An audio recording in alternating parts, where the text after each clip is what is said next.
حسب عادت اس کی زبان کینچی کی طرح چل پڑی تھی۔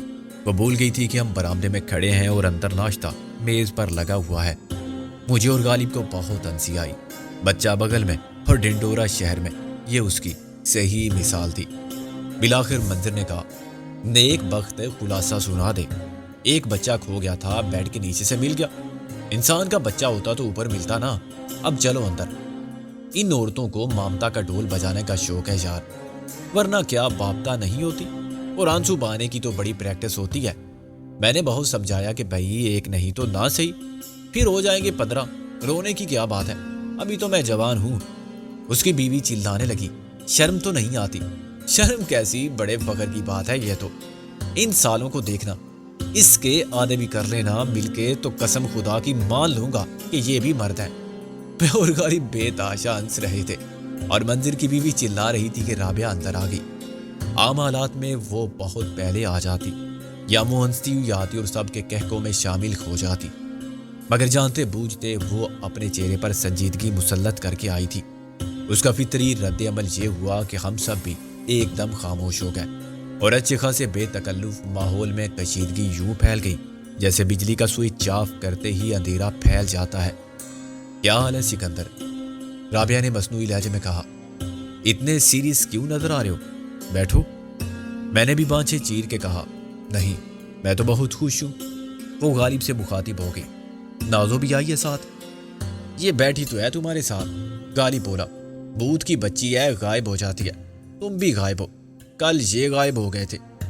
پہلے ناشتہ کر لو سب خاموشی سے، منظر کی بیوی نے ایک ساتھ سب کو ڈانٹا۔ اسکول جانے والے بچوں کو اتنی مشکل سے ناشتہ کرایا ہے، 5 ابھی سو رہے ہیں، اٹھ گئے تو میرا ناشتہ کرنا مشکل ہو جائے گا۔ منظر نے بڑی برق رفتاری سے خوش خوراکی کا مظاہرہ شروع کر دیا تھا۔ میں تو کہتا ہوں بیوی ان کو بھی گود لے لو، تم بھی سو جائیں گے، اپنے ہی بچے ہیں یہ بھی، ذرا بگڑ گئے ہیں، تم ٹھیک کر سکتی ہو انہیں، تم نے تو مجھے ٹھیک کر دیا کتے کی دم کو۔ اس کی بیوی نے ترکی بترکی جواب دیا اور ثابت کر دیا کہ وہ منظر سے بڑی وکیل ہے۔ منظر ہائی کورٹ میں دلائل دے سکتا تھا، گھر میں بیوی کی زبان مشین گن کی طرح چلتی تھی اور وہ ناکارہ بندوق کی طرح ٹھائیں ٹھائیں کرتا رہ جاتا تھا۔ ان کی باتوں سے بھی کشیدگی ختم نہیں ہوتی تھی۔ رابعہ مجھ سے نظر چراتی رہی اور میں سوچتا رہا کہ کیا یہ خاموشی کسی طوفان کا پیش خیمہ ہے۔ میرا تو خیال تھا کہ کل سے اب تک اس کا موڈ بدل گیا ہوگا۔ خود غالب اس صورتحال سے پریشان نظر آتا تھا۔ ناشتہ ختم کرتے ہی میں نے رابعہ سے کہا، میں تم سے بات کرنے کے لیے آیا ہوں، تمہارا موڈ کیوں خراب ہے آخر؟ وہ ہے میں تمہارا، وہ بولی، اس وقت تو کورٹ جانا ہے مجھے۔ میں نے اس کا ہاتھ پکڑ لیا اور اسے گھسیٹ کر ڈرائنگ روم میں لے گیا۔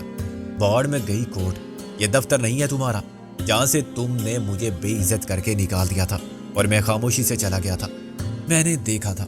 وہ تلخی سے بولی، ہاتھ چھوڑو میرا اور آرام سے بیٹھ جاؤ، ایسی بات نہیں ہو سکتی۔ غالب اور منظر بھی پریشان ہو کے ہمارے پیچھے آ گئے تھے۔ ہاں بات ویسی ہی ہوگی جیسی ہوتی ہے، غالب نے کہا۔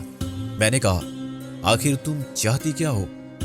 آج تک میرے چاہنے سے کچھ نہیں ہوا، میں تمہیں کیا بتاؤں میں کیا چاہتی ہوں؟ رابعہ نے سپاٹ لہجے میں کہا، جو تم چاہتے ہو کرو۔ کیا مطلب؟ میں کیا سمجھوں اس بات کا مطلب؟ تم نے میرا ساتھ چھوڑ دیا ہے، میں نے برہمی سے کہا۔ ہاں صاف سننا چاہتے ہو تو سن لو، میں نے بہت کوشش کی تھی تمہارا ساتھ دینے کی، کوئی سوال کیے بغیر، کوئی جواب مانگے بغیر، بالکل غیر مشروط طور پر اپنا سب کچھ تمہارے حوالے کر دیا تھا اور تم سے کچھ بھی نہیں مانگا تھا سوائے ایک وعدے کے۔ یہ وعدہ ہے کہ آنے والا کل میرا ہوگا، مگر یہ خود فریبی تھی میری۔ تمہاری زندگی میں ایک دن، آنے والا ایک دن بھی میرا نہیں ہے شاید۔ تم بہت زیادتی کر رہی ہو۔ میں زیادتی کر رہی ہوں؟ وہ تن سے بولی، میں زیادتی برداشت کر رہی ہوں اب تک، مگر میری قوت برداشت جواب دے گئی ہے۔ تم سمجھ لو کہ میں کمزور تھی، بزدل تھی، بے وقوف تھی یا بے وفا تھی۔ دیکھو رابعہ، خواہ مخواہ بات کو مت بڑھاؤ، غالب نے کہا۔ بہتر ہے ابھی کوئی بات نہ کی جائے۔ میں نے کہا، نہیں، ایسے حقیقت سے نظریں چرا کے کیا ہوگا؟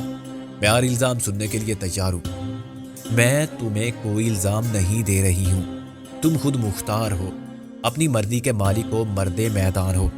میں ناقص العقل عورت ذات ہوں، تم مجاہد ہو، گفتار کے ہی نہیں کردار کے غازی بھی ہو۔ تم سپر مین ہو، سب سے برتر ہو، سب وہی کرتے ہیں جو تم چاہتے ہو کیونکہ تم MRS کے چیف ہو۔ لعنت بھیجو MRS پر۔ اس سے رشتوں کا کیا تعلق؟ رشتے اب تمہارے لیے ثانوی حیثیت اختیار کر چکے ہیں سکندر۔ تمہارے مقاصد اولیت رکھتے ہیں اور میں تسلیم کرتی ہوں کہ یہ مقاصد بہت بلند ہے۔ مجھے تمہاری نیک نیتی خلوص پر شک نہیں۔ تم عزم اور حوصلے کے پیکر ہو۔ ساری عمر کسی نہ کسی سے لڑتے رہو گے۔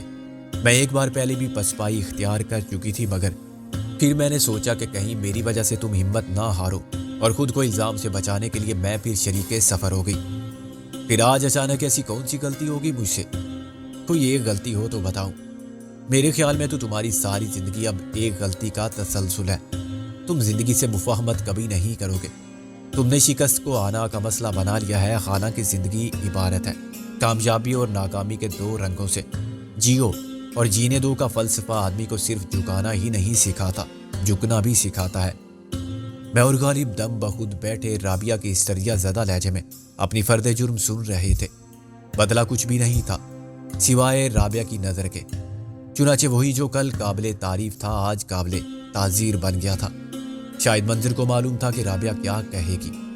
رابعہ پہلے ہی اسے اپنے نقطۂ نظر سے آگاہ کر چکی ہوگی کہ وہ خاموش بیٹھا رہا جو اس کی فطرت کے خلاف تھا، اور پھر کورٹ جانے کا عذر پیش کر کے اٹھ گیا۔ منظر کی بیوی نے بھی بحث ضرور سنی ہوگی، مگر اس نے اندر آ کے نہیں جھانکا۔ اسے منظر نے منع کر دیا ہوگا کہ تم نے دخل دیا تو شاید بات اور بگڑ جائے۔ منظر نے کہا، ابھی یہ چھکڑا ہٹا دے راستے سے، پتہ نہیں کہاں سے لے آتے ہیں لوگ ایسی چیزیں۔ غالب کو صرف بہانے کی تلاش تھی۔ وہ فوراً اٹھ گیا۔ میں ذرا گاڑی ہٹا دوں۔ میں نے اس کے جاتے ہی رابعہ کا ہاتھ تھامنے کی کوشش کی۔ دیکھو رابعہ، بحث سے کچھ حاصل نہیں۔ اس نے اپنا ہاتھ چھڑا لیا۔ میں خود بحث میں نہیں پڑنا چاہتی تھی۔ میں سارے الزامات قبول کرنے کو تیار ہوں۔ تم مجھے ایک موقع دو۔ موقع دینے کی بات مت کرو۔ مواقع بہت آئے لیکن تم نے گنوا دیے، وہ تند لہجے میں بولی۔ تم اپنی آنا پسند، خود غرضی اور خود فریبی کے جال سے نہیں نکل سکے، ورنہ حالات بالکل مختلف ہوتے۔ آج معاملات تمہارے اختیار سے باہر ہو چکے ہیں۔ تم اب کچھ نہیں کر سکتے سکندر، تم ساری دنیا کو فتح نہیں کر سکتے۔ میرا غصہ ایک دم بھڑک اٹھا۔ میں نے کب دعویٰ کیا تھا سکندر اعظم بننے کا؟ میں نے اپنا حق حاصل کرنے کے لیے خط نہیں پھیلایا، تو کیا یہ میری غلطی تھی؟ دیکھو، تیش میں آنے کی ضرورت نہیں ہے۔ تم میں حوصلہ ہے حقائق کا سامنا کرنے کا تو بات کرو، ورنہ چھوڑو۔ تم اپنی دنیا میں خوش، میں اپنی دنیا میں۔ رابعہ نے بے رخی سے کہا، تمہارے بغیر میری دنیا اور میرے بغیر تمہاری دنیا نامکمل ہے۔ مجبوری میں نامکمل زندگی بھی قبول کرنی پڑتی ہے۔ اپاہج ہو کے بھی تو جیتے ہیں لوگ، اور ہوش و آواز سے محروم ہو کے جانوروں کی طرح پاگل خانے کے پنجرے میں بھی۔ میرے اور تمہارے نصیب میں یہی تھا۔ ایسا مت کہو پلیز، ایسا نہیں ہے، ایسا ہے سکندر۔ حقیقت کو تسلیم کر لو، رابعہ نے کہا۔ یہ تمہاری اپنی زندگی ہے، کسی اور کی نہیں ہے جسے تم ضائع کر رہے ہو۔ کیسے؟ ذرا مجھے سمجھاؤ۔ میں نے پرسکون ہونے کے لیے پانی کا ایک گلاس پی لیا اور آرام سے بیٹھ گیا۔ میں تم سے سوال کروں گی۔ فرض کرو تم عدالت میں ہو اور تمہیں میرے ہر سوال کا جواب ہاں یا نہیں میں دینا ہے۔ میں کسی آزمائش میں نہیں ڈالوں گی تمہیں۔ ہر سوال کا ایک واضح جواب ہوگا۔ اوکے، میں مجرموں کے کٹہرے میں کھڑا ہو جاتا ہوں۔ میں اپنی جگہ سے اٹھ کے صوفے کے پیچھے چلا گیا۔ میں نے بہت غور کیا، اور چونکہ تمہاری زندگی کی کتاب کا کوئی ورق ایسا نہیں تھا جو میں نے نہ پڑھا ہو، اس لیے میں نے اس وقت سے تمہارے حالات میں ذمہ داری کو دیکھا جب تم اس قابل تھے کہ ذمہ داری کو سمجھتے اور نبھا بھی سکتے تھے۔ مثلا جب تم اعلیٰ تعلیم کے لیے یورپ گئے اور تمہارے والد بوڑھے اور تنہا تھے، تمہارے ماں سوا ان کا کوئی نہیں تھا۔ ہاں، یہ ٹھیک ہے۔ کیا اس وقت تمہارا تعلیم کے لیے بیرون ملک جانا ضروری تھا؟ اور کیا یہ تعلیم یہاں مکمل نہیں کی جا سکتی تھی؟ نہیں، لیکن میں مجبور تھا۔ تم نے اپنے والد کو دلائل سے قائل کرنے کی کوشش کی تھی؟ ہاں، مگر وہ نہیں مانے۔ اگر تم انکار کر دیتے تو کیا اس نافرمانی پر وہ تمہیں آگ کر دیتے؟ نہیں، لیکن اس نے مجھے آگے بولنے کا موقع ہی نہیں دیا۔ ولایت میں رہتے ہوئے تم نے اپنے والد کا اتنا خیال نہیں رکھا جتنا رکھنا چاہیے تھا۔ ہاں، میں اپنی کوتاہی کو تسلیم کرتا ہوں۔ تم نے تعلیم بھی مکمل نہیں کی۔ تمہارا زیادہ وقت غیر نصابی سرگرمیوں میں صرف ہوا۔ محسن کے ساتھ تم ایک غیر ذمہ دار بیٹے ثابت ہوئے، اور تم اپنے والد کی توقعات پر بھی پورے نہیں اترے۔ رائٹ؟ میں نے کہا، تمہیں مجرمانہ سرگرمیوں کی بنا پر ڈیپورٹ کیا گیا، تم خود نہیں آئے، نکالے گئے۔ ہاں، مگر وہ سازش تھی۔ میں اسباب پر بحث نہیں کر رہی ہوں، حقائق کی نفی کرو یا انہیں مانو، رابعہ نے کہا۔ واپس آنے کے بعد تم نے اندازہ کر لیا کہ تمہارے والد کو چودھری دلاور اینڈ کمپنی نے تمام اثاثوں سے محروم کیا اور پھر مروا دیا۔ ہاں، مجھے ثبوت مل گیا تھا۔ پھر تم یہ ثبوت لے کر عدالت میں کیوں نہیں گئے؟ تم نے مقدمات کیوں دائر نہیں کیے؟ FIR کیوں نہیں کٹوائی؟ مجھے معلوم تھا اس سے کچھ نہیں ہوگا، چنانچہ تم نے قانون اپنے ہاتھ میں لے لیا۔ کیا تمہارا یہ فیصلہ ٹھیک تھا؟ نہیں، مگر اگر مگر چھوڑو، تم اپنے حق کے وراثت کا مقدمہ بھی دائر کر سکتے تھے۔ منظر جیسے دوست اور قابل وکیل کی موجودگی میں تم دلاور سے پائی پائی وصول کر لیتے۔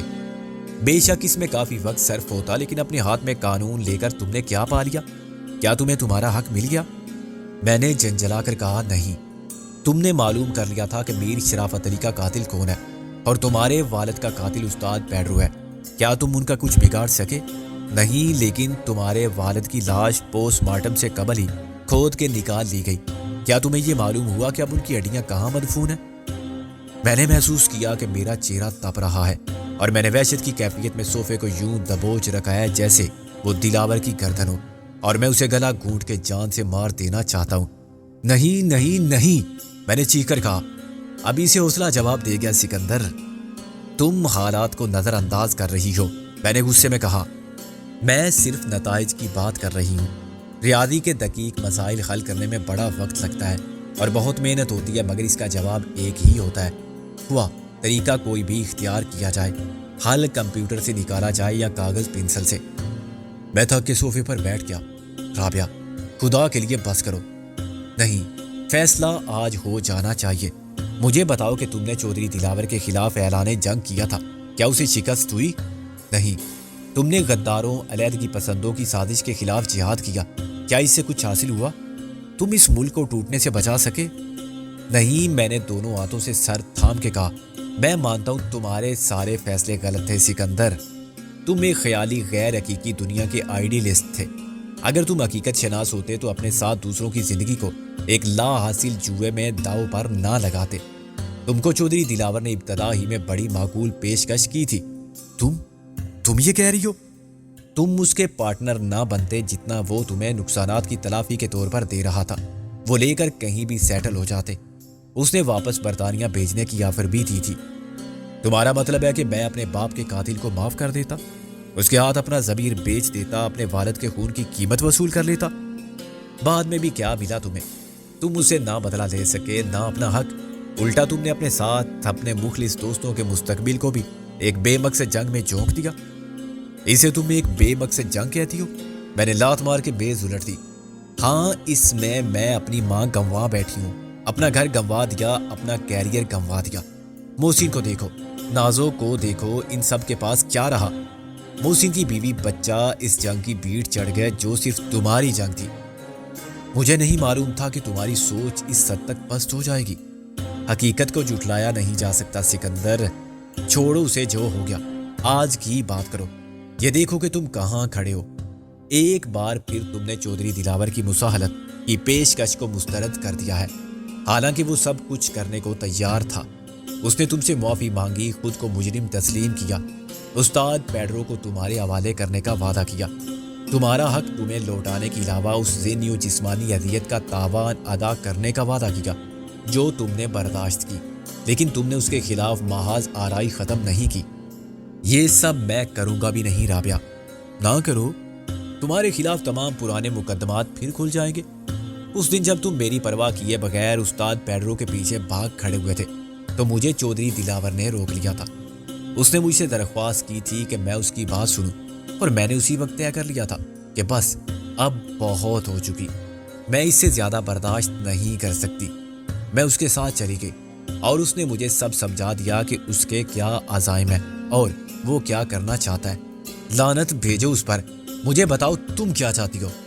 رابعہ نے کہا، میں یہ چاہتی ہوں کہ تم اپنی زندگی گزارو، اپنے لیے، اپنی مرضی سے، اپنی خوشی کے لیے اور اپنے مستقبل کی خوشحالی کے لیے، اپنے دوستوں کے لیے، چاہنے والوں کے لیے۔ تمہارا گھر تمہیں واپس مل گیا ہے اور میرا گھر دلاور نے میرے حوالے کر دیا ہے۔ وزیر خان مرحوم کی ساری دولت اور جائیداد جس پر تمہارا حق تھا تمہیں کسی قانونی یا غیر قانونی جھگڑے کے بغیر مل جائے گی، علاوہ جرمانے یا تاوان کے۔ تم وزیر خان ٹرسٹ ہاسپٹل چلاؤ، سرمایہ فراہم ہو جائے تو اپنا بزنس کرو، میں اپنی پریکٹس کروں۔ غالب چاہے تو اپنا ایک اخبار نکالے یا صحافت میں نام پیدا کرے، لیکن چودھری دلاور سے دشمنی کی خاطر نہیں۔ سیاست بڑا بدنام پیشہ ہے اور چودھری دلاور جیسے لوگوں کو راس آتا ہے۔ تم اس کی جتنی مخالفت چاہو کرو، وہ نہیں ہوگا تو اس جیسا دوسرا ہوگا۔ تم جیسے چودھری دلاور کی راہ میں حائل ہوں گے تو حشرات الارض کی طرح روندے جائیں گے۔ سیاست کی غلاظت کو سیاست دانوں کے لیے چھوڑ دو۔ ہم سب اپنی صاف ستھری خوبصورت خوشیوں سے معمور زندگی ان ساری فکر مندیوں مسائل سے بے نیاز رہ کے گزار سکتے ہیں۔ چودھری دلاور کا وعدہ ہے کہ تمہارے خلاف سارے مقدمات داخل دفتر ہو جائیں گے، اور کل اگر وہ اقتدار کی کرسی پر بیٹھے گا تو کسی کے خلاف انتقامی کارروائی نہیں کرے گا، ہمارے تعاون کا بدلہ ضرور ادا کرے گا۔ میں نے کہا بس یہی کہنا تھا تمہیں یا کچھ اور باقی ہے؟ نہیں، اور مجھے کچھ نہیں کہنا، فیصلہ اب تمہارے اختیار میں ہے۔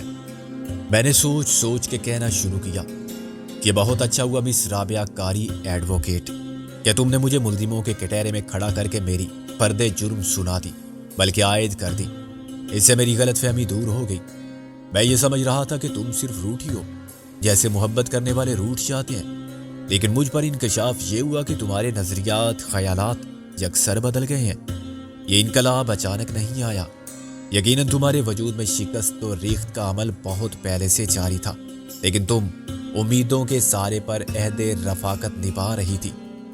اچانک کچھ نہیں ہوتا، بظاہر تندرست نظر آنے والا اچانک حرکت قلب بند ہونے سے مر جاتا ہے۔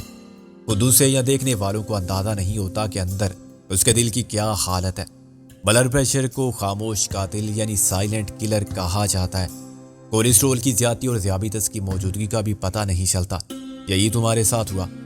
آج میں ایک نئی رابعہ کو دیکھ رہا ہوں جس کے بارے میں مجھے غلط ثابت کرنے کے لیے ہر دلیل ہے، مجھے مسترد کرنے کے لیے ہر جواب ہے۔ میرے نظریات خیالات سے اختلافات کی وجہ ہے اور میرے اعمال کو میری فرد جرم بنانے کی خواہش ہے۔ اس خواہش کی تکمیل کے لیے یہ نئی رابعہ میرے جذباتی استحصال پر یقین رکھتی ہے، اس کے پاس سے اعتماد ہے۔ اس سکندر کی سب سے بڑی کمزوری اس کی محبت ہے۔ اس کی محبت کو بلیک میل کیا جا سکتا ہے، اس کی مجبوری سے فائدہ اٹھاتے ہوئے اپنی ہر بات منوائی جا سکتی ہے۔ ہاں، آج تک میں نے سوچا بھی نہیں تھا کہ آزمائش کی ایسی گھڑی میں میرا فیصلہ ہوگا، اور میں واقعی نہیں جانتا کہ بالآخر میں کیا کروں گا، وہی جو تم چاہتی ہو یا وہ جو میں چاہتا ہوں۔ لیکن میں ایک بات کی وضاحت ضروری سمجھتا ہوں، اس دنیا میں انسانوں کے دو گروہ ہمیشہ برسرے پیکار رہے ہیں۔ بے شک غالب وہی نظر آتے ہیں جنہوں نے سکرات کو زہر کا پیالہ دیا، عیسیٰ کو مصلوب کیا اور حسین رضی اللہ عنہ کو کربلا میں شہید کیا، لیکن شکست بالآخر انہی کی ہوئی۔ دور حاضر کی تاریخ اٹھا کے دیکھ لو، پاکستان کی تاریخ پڑھ لو، تمہیں مثالیں بہت نظر آئیں گی۔ لیکن ایک تیسرا گروہ وہ سب سے بڑا ہے جو نہ تاریخ کے صفحات میں نظر آتا ہے اور نہ عہدے حاضر میں اس کا وجود محسوس ہوتا ہے۔ یہ لوگ سب سے زیادہ خطرناک ہوتے ہیں جو ظلم برداشت کرتے ہیں مگر اس کے خلاف فریاد نہیں کرتے، ناانصافی کو محسوس کرتے ہیں مگر آواز نہیں اٹھاتے، برائی دیکھتے ہیں، اسے برائی سمجھتے ہیں مگر برائی نہیں کہتے۔ یہ خود غرض مفاد پرست لوگ ہی ساری خرابی کی بنیاد بنتے ہیں، کیونکہ وہ اکثریت میں ہیں، اور اگر وہ متحد ہوں اور ان میں غلط کو غلط کہنے کی ہمت ہو تو کس کی مجال ہے کہ ظلم کرے، ناانصافی کرے یا استحصال کرے؟ مگر ہوتا یہ ہے کہ چند افراد بازور بازو دولت کی طاقت سے یا شیطانی قوت کی مدد سے خاندان، معاشرے، ملک، پھر اس دنیا میں ظلم اور ناانصافی، گناہ اور جرم، بدی اور بے ضمیری کے بیج بوتے ہیں، اور چند سر پھرے ان کے خلاف اٹھ کھڑے ہوتے ہیں۔ اکثریت خاموش تماشائی بنی رہتی ہے کہ جو ہوگا دیکھا جائے گا، ہمیں کیا، ہم کیوں پڑے اس چکر میں؟ ہم نے کوئی ٹھیکہ لیا ہے دنیا کے اخلاق و کردار کا؟ میاں جس قوم کو انبیاء، اولیاء، پاک صحیفے، قانون کی کتابیں اور مارشل لاء کے ڈنڈے نہ ٹھیک کر سکے، اسے ہم راہ راست پر لا سکتے ہیں؟ یہ بے بسی کا اعتراف، بے چارگی کا شکوہ اور شکست خوردہ ذہنیت کی پست ہمتی کی دیمک ہے جو قوموں کو زوال کی طرف لے جاتی ہے۔ میری بدقسمتی ہے کہ تم مجھے اس تیسرے گروہ میں شامل دیکھنا چاہتی ہو۔